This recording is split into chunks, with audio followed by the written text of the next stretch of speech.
তুমি পাশের ফ্ল্যাটের বৌদির সাথে ফষ্টি নষ্টি করো না? কই না তো, এরকম কাজ কি আমি করতে পারি? আমার কাছে প্রমাণ আছে। আজকে দুপুরে ওর স্বামী তোমার জায়গায় পড়ে আসছিল। বৌমা এত চিল্লাচিল্লি করো কেন? চিল্লাচিল্লি করবো না? আপনি জানেন আপনার ছেলের হাজারো দোষ আছে। হ্যাঁ জানি তো, ওর এই দোষের জন্যই ভালো একটা বউ পাই নাই। দোস্ত তুই তো বিয়ে করছো, তো এতদিনে কি ফিল করলি একটু কর না দোস্ত। আর কি কমু দোস্ত, বিয়ে হচ্ছে প্যান্টের বেল্টের মতো।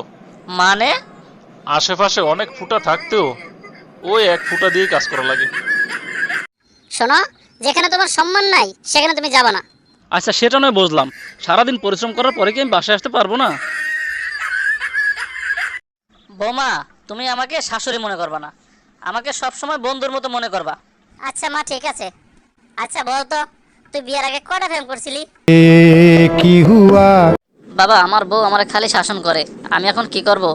যা একটা সন্তান নিয়ে নে যা। হেলে কি আমার বউ ঠিক হয়ে যাইবো? না রে পাগলা, এসব ঠিক খবর নয়। শাসনের মাত্রা অর্ধেক কমে যাবে। বড় বৌমা, আমাকে এক গ্লাস পানি দাও না। আমি এখন দিতে পারবো না, নিয়ে খান। আমার জালে শাশুড়ির সাথে কি ব্যবহারটা দেখাইলো, ছি। মা, আপনি পানি খেয়ে আসার সময় আমার জন্য এক গ্লাস নিয়ে আসেন।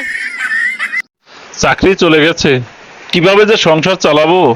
আমার সাথে 2 দিন ধরে ভালোভাবে কথা বলে না, নিশ্চয়ই অন্য মেয়ের চক্র চলছে। কি ব্যাপার, আজকে তোমাকে এমন দেখাচ্ছে কেন? আর বলো না, আমি যে কর্মচারীর উপর প্রতিদিন রাগ জারি, সেই কর্মচারী আজকে অফিসেই আসে নাই, এজন্য মেজাজটা খুব খারাপ। জামাই আছে, বাজার সাথে করা লাগবো না, আমি বাজারে গেলাম। যা আছে এতেই চলবো, আরো তো আমাকে ছেলের মতোই। কি বাবা ঠিক বলি নাই? হ্যাঁ মা ঠিক আছে। মা আমি বলছিলাম কি, বাবার তো অনেক সম্পদ, তো এখান থেকে কিছু বিক্রি করে আমাকে একটা ভালো ব্যবসা ধরায় দিতে বলেন না। কি এখনই সম্পদের উপর চোখ দিয়ে ফেলাইছো? জামাই জামার মতো থাকো, বুঝছো? আর এই সম্পদ তোমার বাপে কিনা দিয়া যায় নাই, যে তুমি চাইলেই পাইবা। তুমি আমাকে ভুলে যাও, আমি রাকিবকে বিয়ে করব। তুমি আমাকে বিয়ে করবো না ঠিক আছে, কিন্তু রাকিব তো একজন নেশাখোর। ওর অনেক টাকা আছে, ওর টাকা দিয়ে ও নেশা করবে, এতে আমার সমস্যা কি? ও তোমার মতো ফকিনি না। মেয়ে মানুষ সবসময় ভুল জায়গায় ঠকে আর সঠিক জায়গায় ঠকায়। মনে রাখো, যেমন তুমি আমাকে ঠকালে। বাবা আমিও চলে যাচ্ছি। তা কোথায় যাচ্ছ শুনি? আমি যাচ্ছি আমার মামার বাড়ি। তোমার মা গেছে তার বাবার বাড়ি, আর তুমি যাচ্ছ তোমার মামার বাড়ি। আমিও থাকবো না এই সংসারে। ভাবছো আমার যাওয়ার জায়গা নেই? আমিও চলে যাব।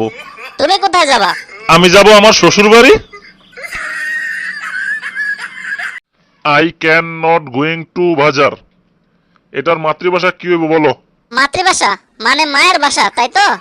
বলো। বাজারে না গেলে এই গোষ্ঠী খাবে কি?